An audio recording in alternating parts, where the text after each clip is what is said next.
டெல்லி சென்றுள்ள தமிழக பாரதிய ஜனதா தலைவர் நாகேந்திரன் மத்திய உள்துறை அமைச்சர் அமித்ஷாவை அவரது வீட்டில் சந்தித்து பேசினார். தமிழகத்தில் எப்படி உங்களுடைய யாத்திரை எப்படி இருக்கு, எப்போ முடியுது, அடுத்த என்ன பண்ண போறீங்க அப்படிங்கறதெல்லாம் கேட்டிருந்தாங்க. அதற்கான விளக்கத்தை விரைவில் ஏதாவது தமிழ்நாடு இல்ல அது பத்தி இப்ப எதுவுமே சொல்லல. அவங்க வருவாங்க, ஜனவரிக்கு அப்புறம் நிச்சயமா வரும். பிற்பகல்ல குறிப்பிட்ட மாதிரி புதுக்கோட்டையில உங்க பிரச்சாரத்தை நிறைவு பண்ணணும். அதுக்கு என்ன அழைப்பு முறையா அது சொல்லி இருக்கிறேன் நான்.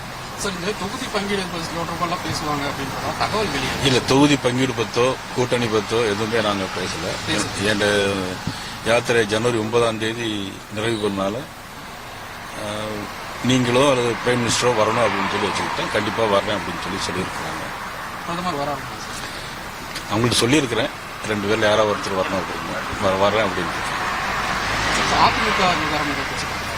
இல்ல அண்ணா எதுவுமே நான் இது மரியாதை நிமித்தமான சந்திப்பு, வேற எதுவும்